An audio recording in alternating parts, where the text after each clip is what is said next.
আজকের গল্প অনিন্দিতার লেখা গোপন অঙ্ক। শরীরটা আজ সত্যিই দিচ্ছে না, কিন্তু সে কথা কাকেই বা বলবো? এই বাড়িতে আমার শরীর নিয়ে কেউ কি ভাবে? কেনই বা ভাববে? আমার নিজের জীবনসঙ্গীটি যেখানে উদাসীন। মেয়ে অবশ্য মাঝে মধ্যে রাগ করে বকুনি দেয়, নিজে কাজ করে দিয়ে আমায় বিশ্রাম দেওয়ার চেষ্টা করে, শরীরের যত্ন নিতে বলে। বলা সহজ, কিন্তু করা?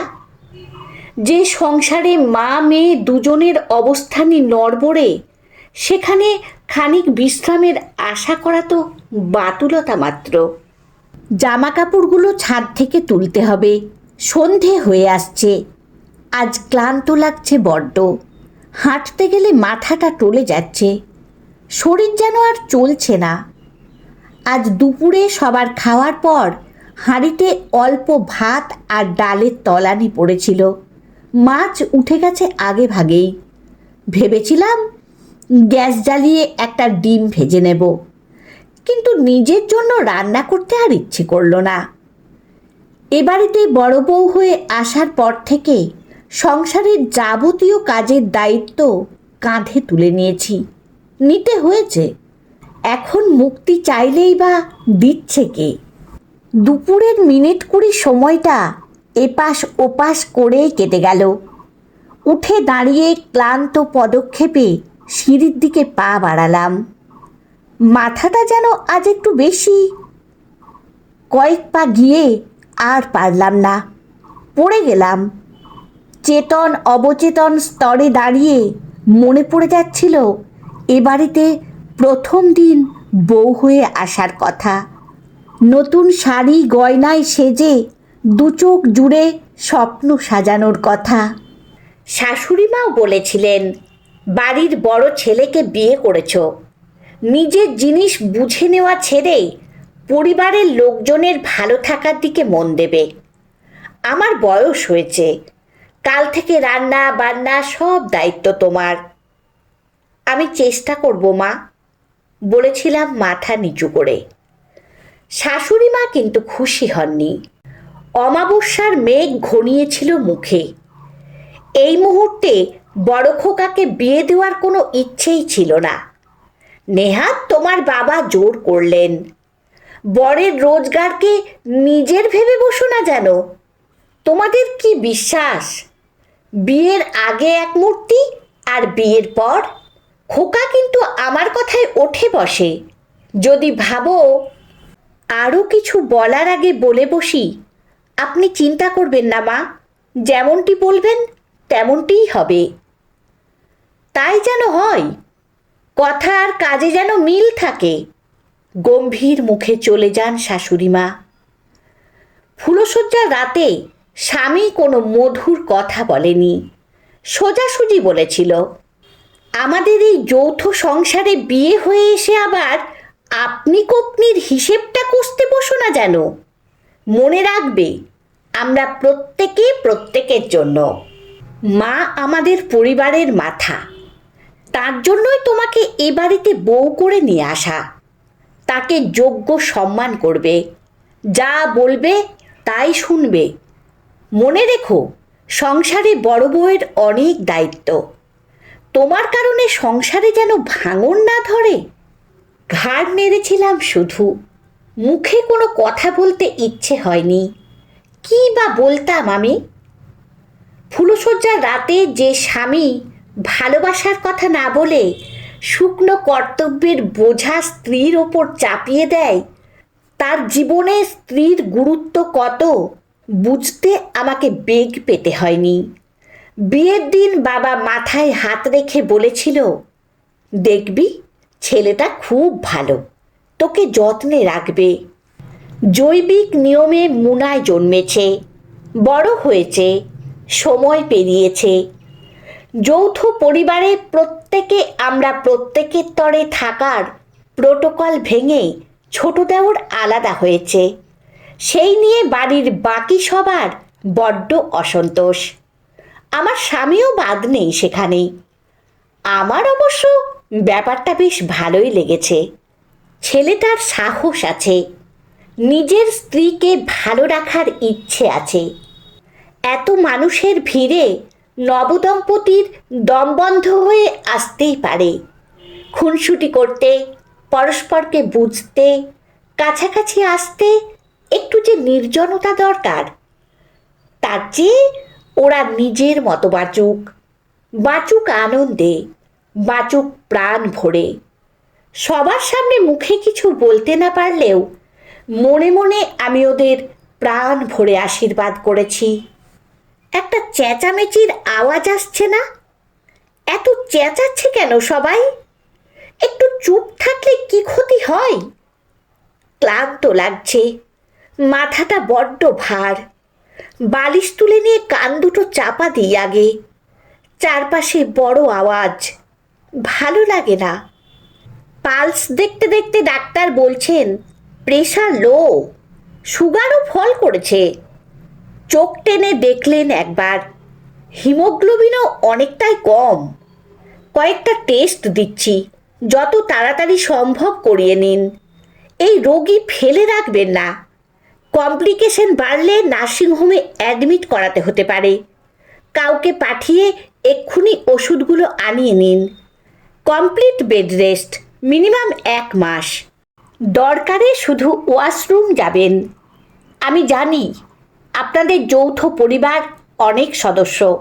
লক্ষ্য রাখবেন কোনোভাবেই যেন উনি বিছানা ছেড়ে না ওঠেন। 1 মাস? গোটা একটা মাস বিছানায় শুয়ে থাকতে হবে আমায়? তাহলে সংসার, কাজকর্ম কে করবে? নিজেকে দিশাহারা নাবিকের মতো মনে হতে থাকে। ডাক্তারবাবুর দিকে তাকিয়ে বলে মুনাই, আপনি চিন্তা করবেন না, শুধু পথ্যের তালিকা দিয়ে যান, আমি নিয়ম মেনে খাইয়ে দেব। শরীরে অযত্ন করে বড্ড, কথা শোনে না। তাহলে যাতে শোনে সে ব্যবস্থাই করুন। গম্ভীর মুখে প্রেসক্রিপশন হাতে ধরিয়ে ডাক্তারবাবু বেরিয়ে যান। আমার স্বামীও এগিয়ে দিতে পেছন পেছন যায়। মুখ দেখে বোঝা যায় ভীষণ চিন্তিত সে। চেনা গলার কোমল স্বর শুনে চমকে উঠলাম। কি গো, নিজে নিজে উঠতে পারবে একটু, নাকি আমি ধরবো? বাথরুমে যাবে বললে তো। এত বছর বিয়ে হয়েছে, এমন কোমল স্বর তো শুনিনি কোনো দিন। শুধু এই সংসার ধরে রাখতে আমার দায়িত্ব কি কি সে সম্পর্কে উপদেশ শুনে গেছি প্রতি রাতে। আজ তাকিয়ে দেখলাম একটা অপটু হাত চামচে করে আমাকে চিকেন স্টু খাওয়ানোর চেষ্টা করছে, কিন্তু অভ্যেস নেই। খাওয়াচ্ছে যত না, জামাই ফেলছে তার চেয়ে অনেক বেশি। মেয়ে পাশে বসে বাবার কীর্তিকলাপ দেখছে। সে 2-1 বার চেয়েছিল খাওয়াতে, কিন্তু ভদ্রলোক রাজি নন। যেভাবেই হোক তিনি নিজেই খাওয়াবেন। এতটা যত্নও বুঝি আমার ভাগ্যের খাতায় তোলা ছিল? কে জানে কেন চোখের সামনে দেখেও বিশ্বাস হতে চায় না। না চাইতেও চোখ ছলছল করে ওঠে। তবু জোর করে হেসে বলি, আমি খেতে পারবো গো, আমার হাতে তো কোনো অসুবিধে হয়নি। সে দুর্বল হাসে। ঠিক পারছি না, তাই না? আসলে কখনো এসব কাজ করিনি তো। কি যে বাঁধালে না তুমি! এতদিন জেনেছি এ সংসারে দিব্যি ছিলে। কোন ফাঁকে এত অবহেলা শুরু করে দিলে? সবার খেয়াল রাখো, নিজের খেয়াল রাখবে তো? মেয়ে গম্ভীর মুখে বলে উঠল, রাখবে কিভাবে? দিনের পর দিন ডাল ভাতের তলানি খেয়ে কাটিয়েছে মা, কে তার খেয়াল রেখেছে? স্বামী কেমন অপরাধী মুখে আমার দিকে তাকালো। আমি ভাবতাম বাকিদের সঙ্গে তুমি নিজের খেয়ালটুকুও রাখো। কেন এভাবে নিজেকে কষ্ট দিলে সোমা? বলতে ইচ্ছে হলো, যে মানুষটা সবার খেয়াল রাখে তার খেয়ালও কাউকে রাখতে হয়। বিয়ে করে নিয়ে তো এসেছিলে সংসারে, কোনো দিন খেয়াল রেখেছো আমার? চেয়ে দেখেছো কখনো দিনের শেষে আমি কি খাচ্ছি না খাচ্ছি? খালি তো বলতে, সবার খেয়াল রাখতে, সব সময় হাসি মুখে সে দায়িত্বই পালন করেছি, যাতে আমার জন্য তোমায় না বিড়ম্বনায় পড়তে হয়। বিয়ের সময় মা বলেছিল, স্বামী হলো মেয়েদের সবচাইতে বড় অবলম্বন, সব সময় তার কথা মেনে চলবে। মেনেই চলেছি আজ অবধি, কখনো তোমার কথার অবাধ্য হইনি। কিন্তু চাইলেই যে সব কথা মুখে বলা যায় না। তাই হেসে বললাম, চিকেন স্যুপটা কে বানালো রে মুনাই? মেজো কাকিমা। আমিও কিন্তু সবজি কেটে দিয়ে সাহায্য করেছি। জানো মা, তোমার জন্য এখন বসে স্যুপ বানাতে হবে শুনে মেজো কাকিমা কি যে বিরক্ত হচ্ছিল কি বলবো তোমায়। অথচ তুমি তো ওদের আবদারে কতদিন নিজের বিশ্রামের সময়টুকুতেও। ওসব দেখতে নেই মুনাই। আমি হেসে বলি, বানিয়ে তো দিয়েছে। স্বামীর চোখে এই প্রথমবারের জন্য অপরাধ বোধের ছায়া দেখতে পেলাম। অভিজ্ঞতায় বুঝলাম, ইতিমধ্যেই বাড়িতে আমাকে নিয়ে এক প্রস্থ আলোচনা হয়ে গেছে। তুমি কিন্তু বাথরুমটুকু যাওয়া ছাড়া একদম বিছানা ছেড়ে উঠবে না। শরীর খুব দুর্বল তোমার। ডাক্তারবাবু কিন্তু কড়া নির্দেশ দিয়ে গেছেন, মনে থাকে যেন। কোমল গলায় আবার আদেশের সুর বাজে। এতদিন ধরে তো এই মানুষটাকেই খুঁজেছি। একটু যত্ন, একটু ভালোবাসা, আর আমার পাওয়ার কিছু নেই। প্রথম 2-4 দিন সব আগের মতো চললেও আমার প্রতি দেবার ঘোর অতিরিক্ত যত্ন যৌথ পরিবারের কোনো সদস্যই মানতে পারছিল না। তাদের ধারণা ছিল ডাক্তারের বলা 1 মাস বেড রেস্ট ওই কথার কথা। 1 সপ্তাহ কাটতে না কাটতেই উঠে দাঁড়িয়ে আমি আবার আগের মতো সব্বাইকার ডিউটি দিতে শুরু করব। নিজের স্বামী যাকে দিনের পর দিন অবহেলা করে, তার আবার ওষুধ পথ্য। কিন্তু স্বামীর হঠাৎ বদলে যাওয়া তাদের চোখকে ভীষণ রকম পীড়া দিচ্ছিল। চাইলেও আমার হাত পা বাঁধা। দেবার ঘোর কড়া নিষেধ, বিছানা থেকে কোনো মতেই নামা চলবে না। এতদিন তুমি করেছ, এবার ওদের পালা। ঘর থেকে ঘরে দেখতে আসার নামে বাড়ির প্রত্যেকেই ঠাড়ে ঠোড়ে বিরক্তি প্রকাশ করতে শুরু করলো। সেজ বৌমা তো বলেই বসল, এই নাটক আর কতদিন চালাবেন? কিন্তু এবার দেবার্ঘ শক্ত, নিজে কানে শুনেছে সে। কাজেই পরিস্থিতি জটিল হয়ে উঠল। প্রথমে আলাদা হলো মেজো দেওর। আমি সুস্থ থাকাকালীন বাড়িতে রান্নাঘরে হাতে হাতে যোগান দেওয়া আর ঠিকে বাসন মাজা, ঘর মোছার লোক ছিল।